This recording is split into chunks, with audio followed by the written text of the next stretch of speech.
सीमांचल के cyber crime world में पाकिस्तानी आका की एंट्री से मची खलबली।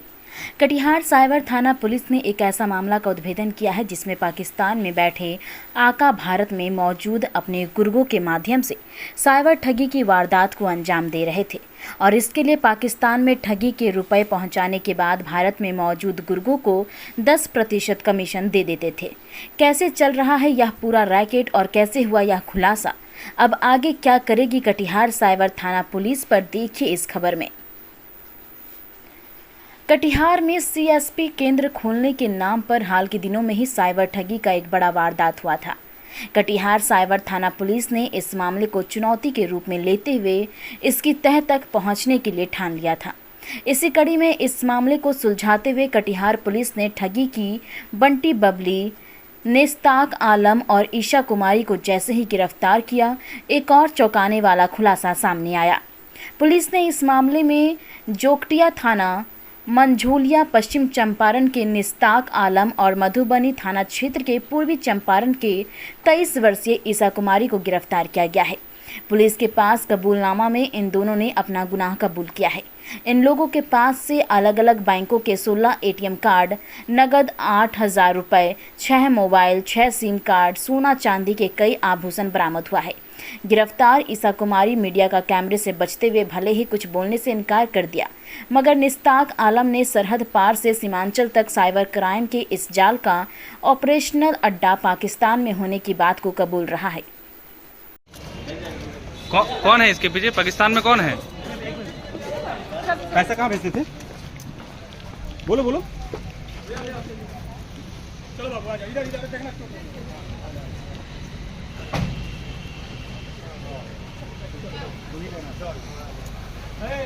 इसको मेरा नंबर ला दीजिए। पैसा कहाँ से भेजते थे? इंडिया से। हाँ? इंडिया से। कि कहाँ भेजते थे? इंडिया से? हाँ, पाकिस्तान गए थे। पाकिस्तान भेजते थे? कितना पैसा भेजे अभी तक? हाँ सर, 2-3 लाख भेजे। जोर से बोलो। 2 लाख। पूरे मामले पर खुलासा करते हुए कटिहार साइबर डीएसपी सद्दाम हुसैन ने कहा कि कटिहार साइबर थाना पुलिस ने एक मामले की जांच को लेकर तफ्तीश करते हुए निस्ताक और ईशा तक पहुंची। प्रारंभिक पूछताछ में जो चौंकाने वाला खुलासा हुआ उसमें यह बात सामने आई है कि पिछले कई महीनों से सीमांचल में हो रहे साइबर ठगी का मामला पाकिस्तान में बैठकर भारत में मौजूद अपने गुर्गों के माध्यम से ऑपरेट कर रहे हैं। इसमें भारत में मौजूद गुर्गों के अकाउंट खुलवाकर पाकिस्तान में बैठकर आका लोगों को साइबर ठगी का शिकार बनाते हुए इन्हीं अकाउंट में रुपए मंगवाते हैं और फिर हवाला या अन्य माध्यम से उस रुपए में से 10% भारतीय गुर्गों को देकर बाकी रुपए ले लेते हैं। क्या देश के कोई सीक्रेट दस्तावेज या रेकी के लिए भी पाकिस्तानी आका इन गुर्गों का इस्तेमाल कर रहा है? इस सवाल के जवाब पर साइबर डीएसपी सद्दाम हुसैन ने कहा कि यह पूरा मामला भी जांच के दायरे में है और पुलिस देश के बड़े एजेंसियों के साथ मिलकर आगे की इस कार्रवाई में जांच कर रही है। 2 साइबर अपराधियों को हम लोगों ने गिरफ्तार किया है पटना के कदम कुआं थाना क्षेत्र से। कांड संख्या 3723 है साइबर थाना। इसमें एक व्यक्ति से 2.5 लाख रुपए की ठगी हुई थी सीएसपी थाने के नाम पर। काफ़ी दिनों से हम इस पर काम कर रहे थे और तकनीकी एवं वैज्ञानिक अनुसंधान भी किया गया इसमें, और कुछ गुप्त सूचना भी हमको प्राप्त हुई थी। उसके आधार पर एसपी सर के निर्देशन में कार्रवाई की गई और 2 लोगों को गिरफ्तार किया है।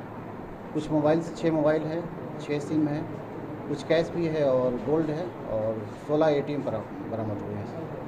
सर, इसमें चर्चा हो रहा है पाकिस्तानी कनेक्शन की चर्चा होता है और ये लोग एजेंट के रूप में काम करते हैं, क्या है?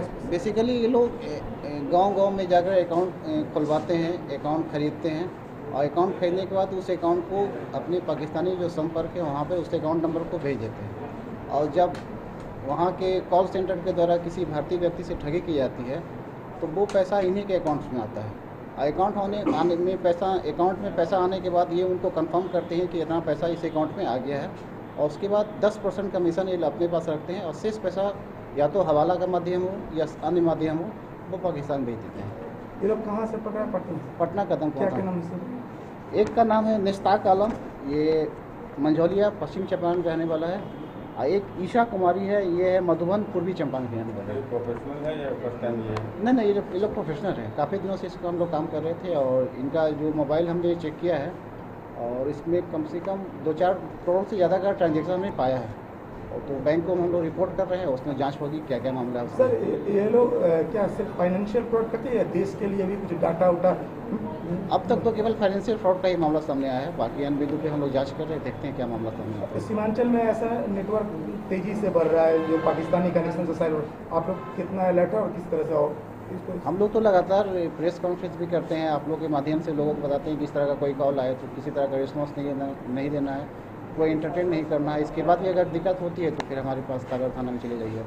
सर आखिरी सवाल, कितना चौंकाने वाला है अब साइबर फ्रॉड में पाकिस्तानी कनेक्शन का बात सामने आने लगा? ये नया नहीं है, ये ट्रेंड काफ़ी पुराना ट्रेंड है। इस ट्रेंड को हम नए नहीं मान सकते, ये पिछले 6 महीने साल भर पुराना डेवलप हुआ ट्रेंड नहीं है, काफ़ी पुराना ट्रेंड है और ये आज भी काम कर रहा है। Thank you. सीमांचल के साइबर क्राइम में सरहद पार पाकिस्तान की एंट्री का यह खुलासा काफ़ी चौंकाने वाला है। तारीफ कटिहार साइबर थाना पुलिस की करनी होगी, जो इतने कम संसाधनों के बावजूद मामले को इस हद तक डीकोड कर लिया है। साथ ही हर भारतीय को जागरूक भी होना पड़ेगा ताकि पाक में बैठे साइबर ठग अपने नापाक इरादे में कामयाब ना हो पाए।